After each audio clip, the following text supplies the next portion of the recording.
Jalan berliku yang dialami Dewi dalam upaya mencari keberadaan orang tua kandungnya masih jauh panggang dari api.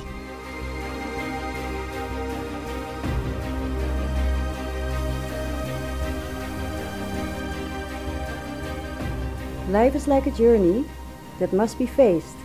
It's not about the destination, it's about how you get there.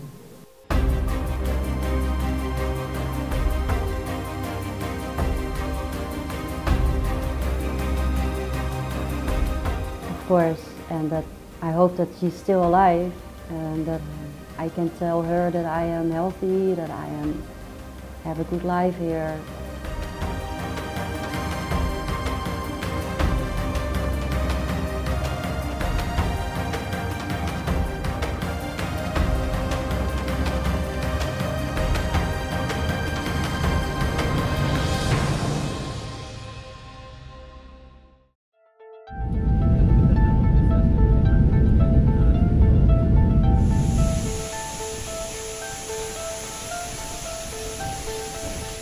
Dewi Dahlia lahir dengan nama Margi.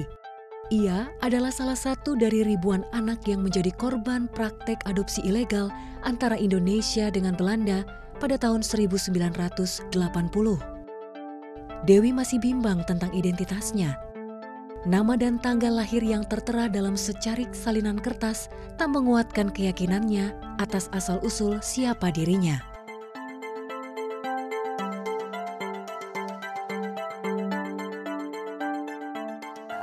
What I do know is that my parents have a folder with many files, so I can read about my adoption procedure, everything about my adoption is in that file.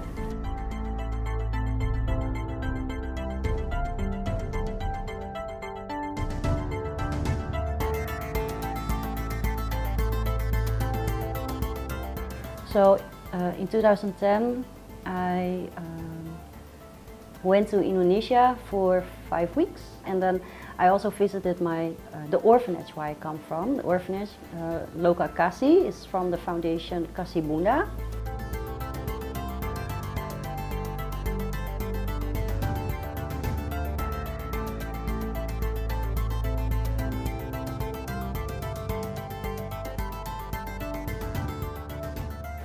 But then the owner of the orphanage told me that he looked into my file and he told me the story about illegal adoptions in Indonesia in 1970 until 1983.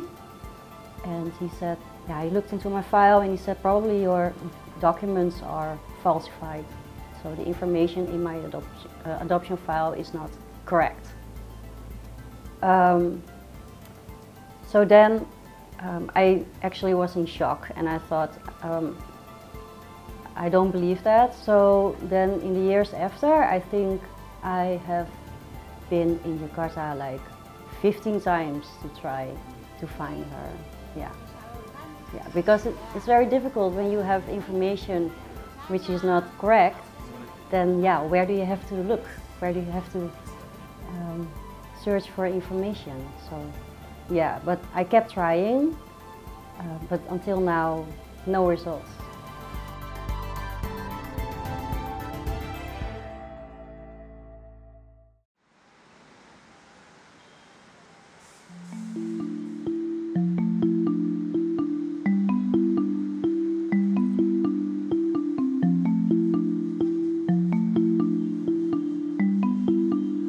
So, where do you live?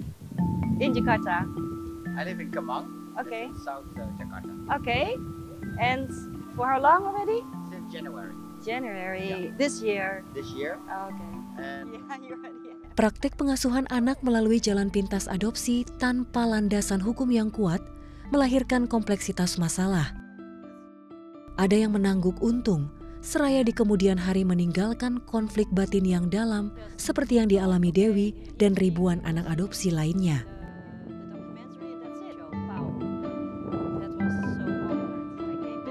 I don't have peace with the whole situation because I actually want to ask my biological mother if she gave me for adoption with her permission, because it could be that someone took me away from her, and I want to ask her, did you really want to give me up for adoption because you wanted to give me a better future, or perhaps someone took me away from you, and then perhaps he's still searching. So that's why I'm not satisfied with the situation. I mean, I have a very good relationship with my adoption family, and I'm happy in the Netherlands and with my friends and everyone. So I'm happy with myself and my life, but I'm not happy with not knowing if my biological mother gave me up with her permission, and if she really knew about that, she would never see me again.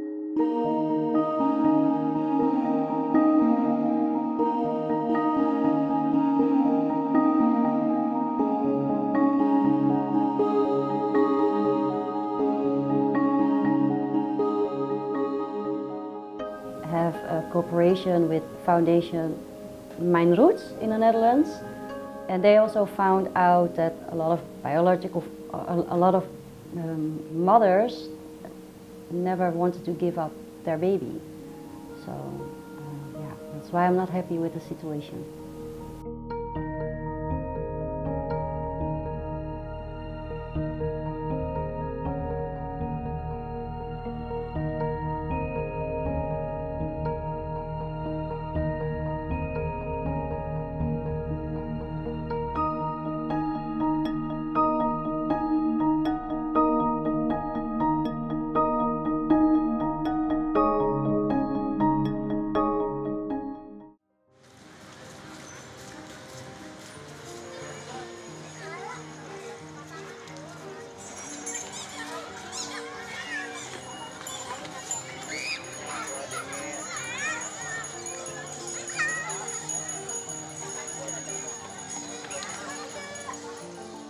Dewi telah berulang kali mendatangi panti asuhan di mana ia dititipkan sebelum diadopsi.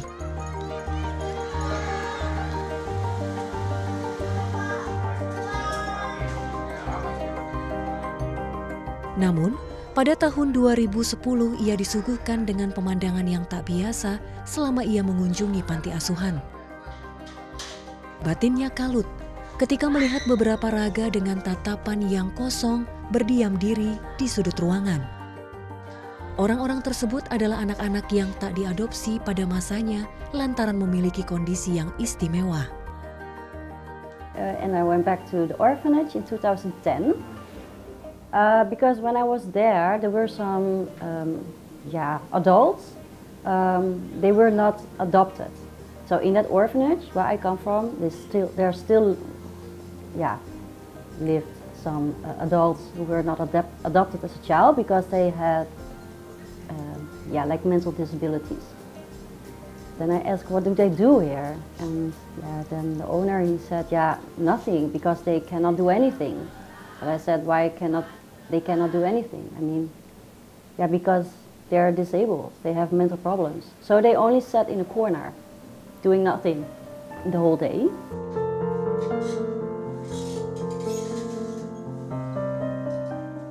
And then I came home, and then I thought, I think that is very poor, that, and very unfortunate for these people who have like a disability, that they just don't do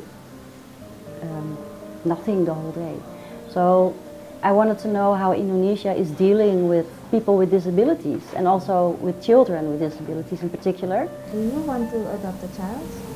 No, I don't want to adopt a child because I want to focus on the children in Indonesia. I think it's important that they stay in their own country, live in their own culture. I want to focus on the orphanage. Okay. I think it's better for a child to grow up in his own environment.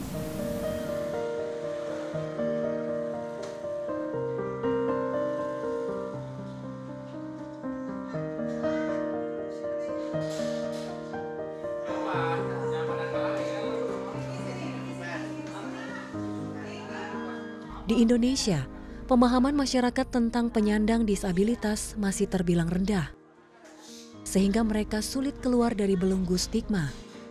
Mereka disembunyikan, hak untuk hidup yang lebih baik pun terabaikan. Sebenarnya itu terima nggak terima, tapi karena udah kehendak Allah ya kita harus terima.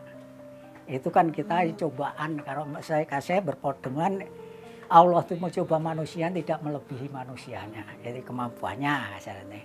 Ya itu sama ibunya harus bersabar berdua, apalagi udah pensiunnya ya gantian. Kalau ibunya ngaji ya bapaknya di rumah, ya itu harus ini kompak lah gitu. Karena kita punya anak yang ya punya kelebihan lah gitu. Jadi memang itu titipan Allah gitu loh. Jadi kita itu nggak boleh istilahnya kita jemu atau kita mengeluh apa, karena itu kan amanah. Jadi kita harus bagaimanapun ya itu amanah. Kita titipan itu akan mengangkat derajat orang tua. Walaupun kita istilahnya anak itu kasarnya tidak waras itu ya. Karena Allah itu dia udah dijamin sama Allah istilahnya. Bukan orang gila itu masuk neraka atau ini istilahnya udah dijamin. Jadi Islam mengangkat derajat orang tua justru itu. Bukan kita malah putus asa. Nah orang tua itu justru malah lebih bangga harusnya begitu, karena punya anak yang kalau Allah dipercayakan kepada kita gitu.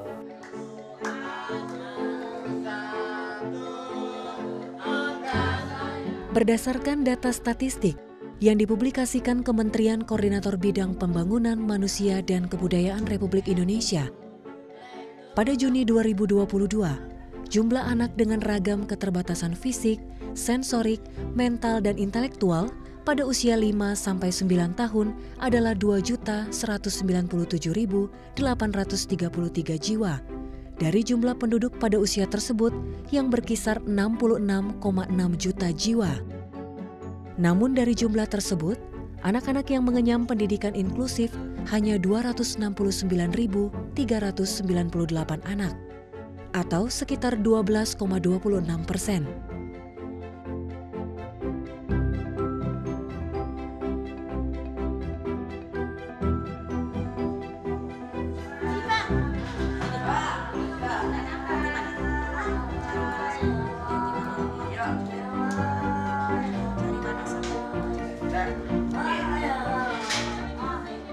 Ya sebenarnya itu kalau saya tuh pengennya sekolah, kan saya udah mulai dari itu penitipan itu saya terakhir itu jadi Pak Yatno itu.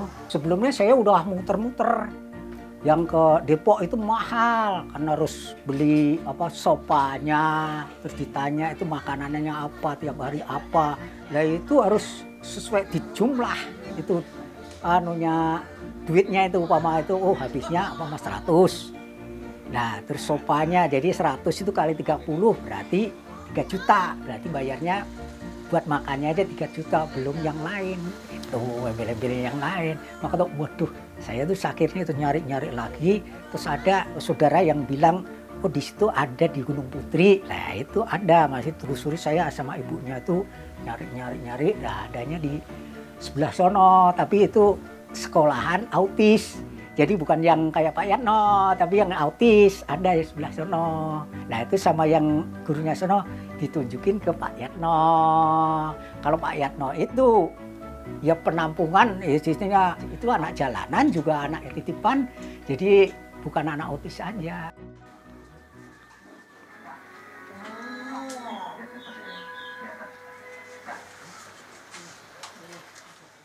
Memiliki anak dengan kondisi istimewa memang tidaklah mudah. Apalagi anak dari Badrus didiagnosa mengalami gangguan spektrum autisme hiperaktif. Selain rentan dari berbagai cibiran masyarakat, biaya untuk menghidupi anak-anak tersebut terbilang tak sedikit. Wah, umpama jutaan ada 100 lebih, Pak. Kalau itu umpama di ibarat rumah udah jadi. Kan saya kan masih kerja kan, saya ibunya itu istilahnya kan pengen anaknya sehat, pengen anaknya waras, kan nggak sayang-sayang kan punya duit gitu. Kalau saya itu dari orang lain saya itu nggak pernah sakit hati.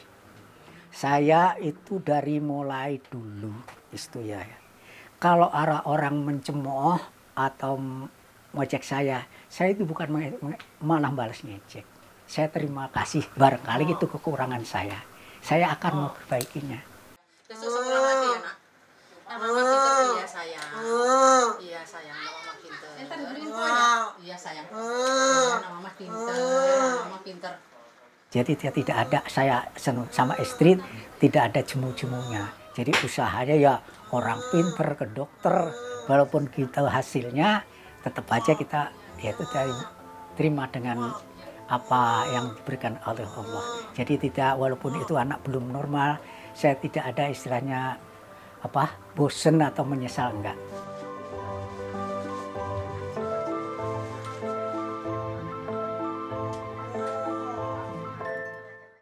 Thank you for welcoming us. We are from Foundation Creative Hearts in the Netherlands. We provide creative education because we believe that every child has the right to education. Dia berdiri yayasan untuk kasih kelas gratis edukasi kreatif. Ya. It's not good for the development of the child when they only like sitting in the corner or doing nothing. So we hope with creative education we can help to support the children with more learning several skills and perhaps a higher level. Sejak kunjungannya ke panti asuhan 13 tahun lalu, Dewi memutuskan untuk membuat Yayasan Hati yang Kreatif. Sebuah yayasan yang fokus pada pendidikan anak-anak disabilitas di Indonesia. Ia dibantu 2 orang rekannya dari Belanda menjalani yayasan tersebut. Then we have here. Saat ini, selain merogoh kocek pribadinya, biaya untuk menghidupi yayasan itu berasal dari donatur yang mendanai pada setiap perjalanannya melakukan pendakian gunung di berbagai negara.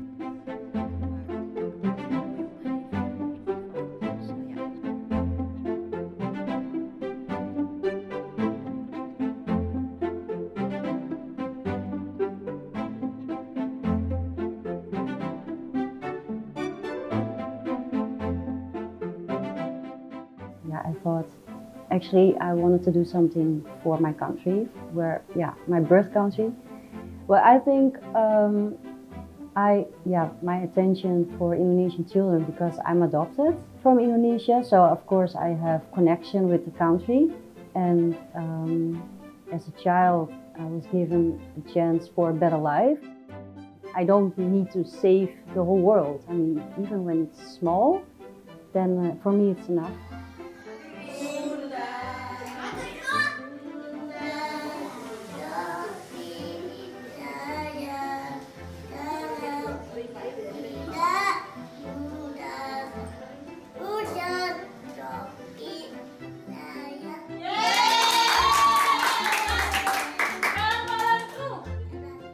Okay, so when I founded Stichting Creative Heart, yes, I put my money in it because for me it's a very important goal. So for me it's okay to put effort and money in it. So but it's not only my money. Now I also do fundraising for the foundation.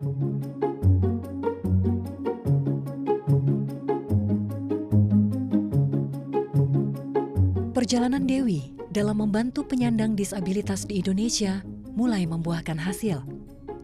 Yayasan Hati yang Kreatif telah beroperasi dan berjejaring di berbagai kota di Indonesia. So in 2013 I went to Indonesia and I had my first project in North Sulawesi.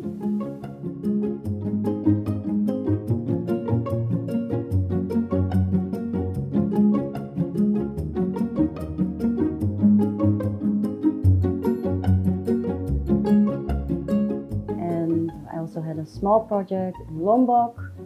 In 2018, we established a creative education center in the north of Bali.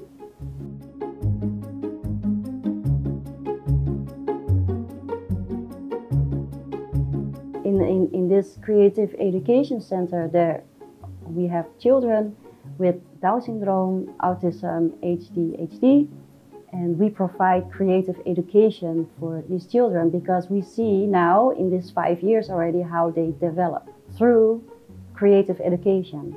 And it's in combination with learning math, reading, because some children come to our creative education center and they cannot speak or read at all, but now 5 years later they can. And they have no school, they don't go to school. Because, it's difficult for these children to go to school because they have low level.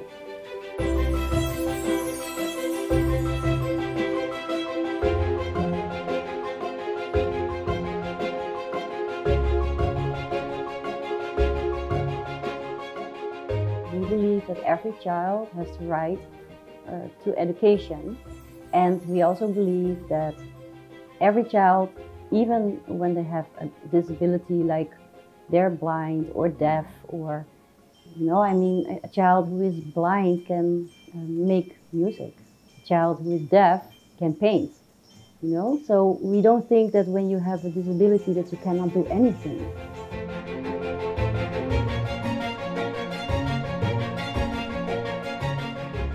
So also the parents of these children sometimes don't believe that that child is able to do something.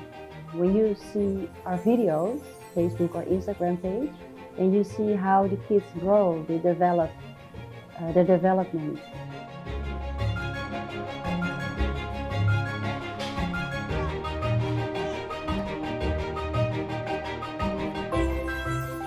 I hope we can grow further because it's very important for us that we can grow. And then you see these kids are very happy, they're smiling and they have the day of her life. I mean, it's very simple, but yeah, that's good to see.